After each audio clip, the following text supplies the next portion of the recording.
तुमच्या ज्या काही मागण्या असतील त्याचं एक निवेदन तयार करा आणि पृथ्वी सरांकडे लिहून ठेवा. धन्यवाद.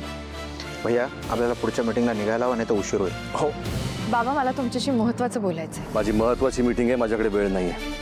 बाबा बाबा प्लीज, मला खूप महत्त्वाचं बोलायचं आहे शुभू आणि मदन बद्दल. पृथ्वी, तिला सांग मला तिच्याशी बोलायचं नाही आहे. श्रावणी ऐक ना. नाही काका, बाबा बाबा प्लीज मला बोलू. वाद घालतेस तू. तुम्ही नेहमी सगळ्यांचं ऐकून घेता ना, मग आज तुम्हाला माझं पण ऐकून घ्यावंच लागेल बाबा. पृथ्वी, तिला शेवटचं सांग. बरं ठीक आहे,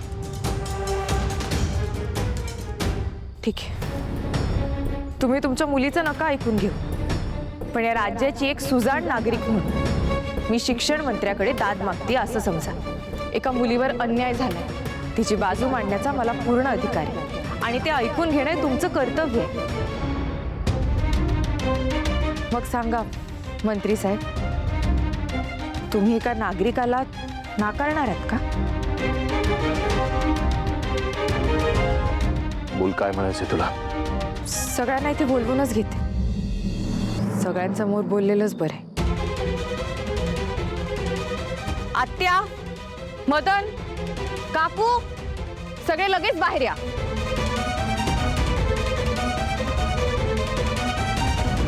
काय झालं ग श्रावणी? सानिका ह्या घरात आली होती हे मला कळलं.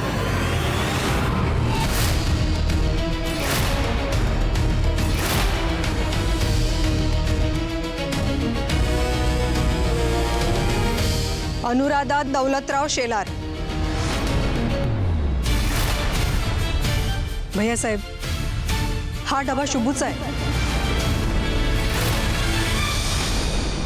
काल सानिका हाच डबा घेऊन आपल्या घरी आली होती. अगं हो, हा शुभूचा डबा आहे, पण शुभू विसरला असेल इथे. ही खोटं बोलते की सानिका इथे येऊन गेली म्हणून. बर, रजिस्टर दे. हे बघा, हे आपल्या गेटवरचं एंट्री रजिस्टर आहे. ह्यातलं मधलं पान गायब आहे, कोणीतरी फाडलंय. आणि मी सीसीटीव्ही फुटेज पण चेक करत होते, तेव्हा माझ्या लक्षात आलं की मधल्या काही वेळेचं सीसीटीव्ही फुटेज सुद्धा गायब आहे. हे कोणी केलं असेल आणि का?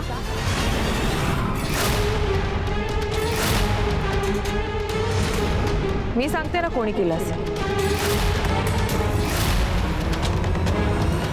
हे हा मदनने केलं.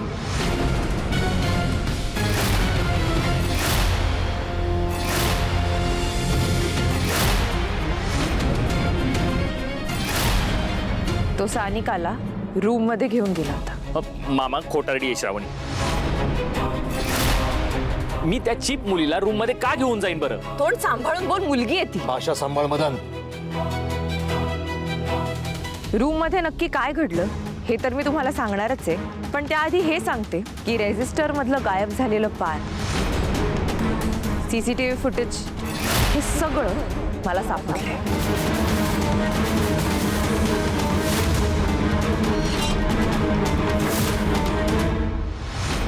श्रावणी, तुला विश्वमरनी सांगितलं होतं ना या सगळ्यात पडू नकोस म्हणून. मग हे सगळं कशासाठी करतेस तू?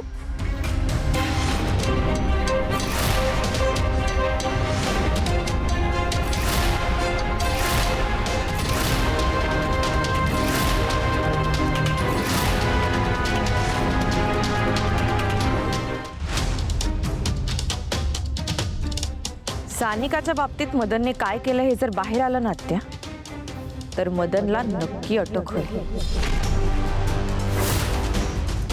ही सानिका काही पचकली तर नाही ना? तर हे सगळं सुरू झालं मोक्षाच्या लग्नापासून. मोक्षाच्या लग्नातच ह्या मदनने सानिकाला पहिल्यांदा बघितलं आणि मग काल ती आपल्या घरी आली होती तेव्हा ह्याने तिला सांगितलं की त्याला ती बघता क्षणी आवडली. याने प्रेमाचं, लग्न करायचं खोटं वचन दिलं तिला. नाही नाही नाही नाही, हे खोटं या. खोटं नाही, खरंय हे.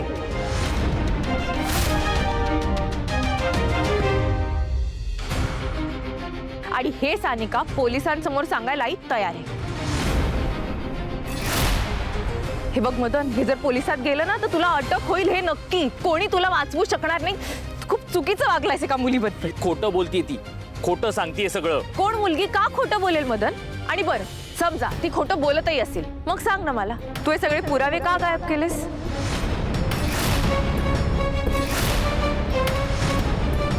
अरे पण मी तिला लग्नाचं वचन दिलंच नाहीये. काही काय बोलतोस? तूच तर तिला म्हणाला होतास की डायमंडची रिंग देईन, लग्नानंतर हनीमूनला आपण पॅरिसला फिरायला जाऊ, तूच म्हणाला होतास ना? ए काय काय बोलतेस तू?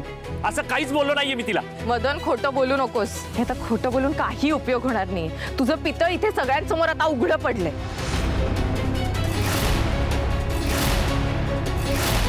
मी सांगते ना, नाही तू हाच विचार केलास. बिचारी साधी आहे, गरीब घरातली आहे, तिला हे लग्नाचं प्रेमाचं खोटं नाटं बोलतो म्हणजे ती तुला हवं तसं करायला तयार होईल, हो ना?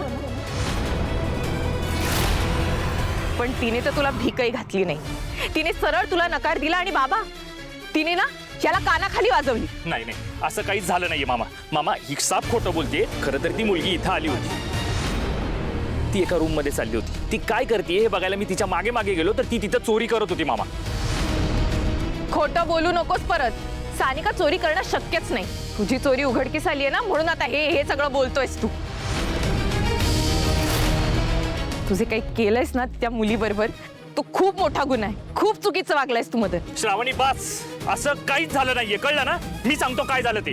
खरं तर मी तिला धमकी दिली की चोरीच्या आरोपाखाली मी तुला अडकवेन. ती घाबरली आणि मी सांगेल ते करायला तयार झाली. आणि त्यानंतर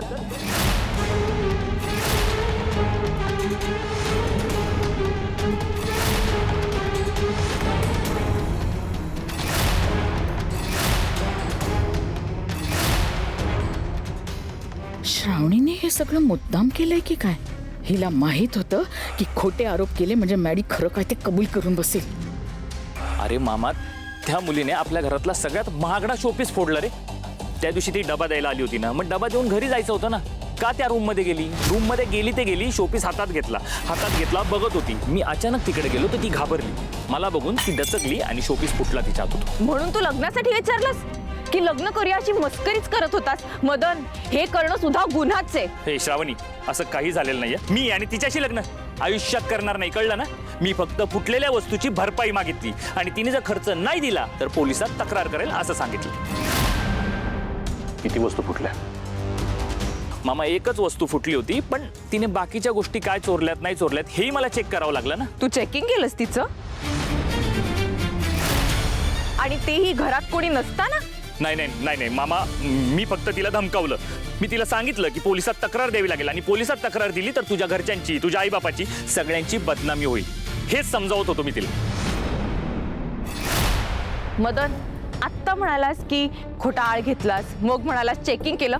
तू खोटं बोलतोयस ना? मी फक्त तिला समजावत होतो. ती हट्टी मुलगी ऐकायलाच तयार नाही. मोठमोठ्याने रडायला लागली, माझे पाय धरले, सोडा मला एवढंच बोलत होती. पण मी माझ्या निर्णयावरती ठाम राहिलो. शिक्षण मंत्र्याच्या घरात चोरी करायला निघालेली, का सोडू तिला मी? पण ती संताप करत होती म्हणून मी गप्पा बस मॅडी.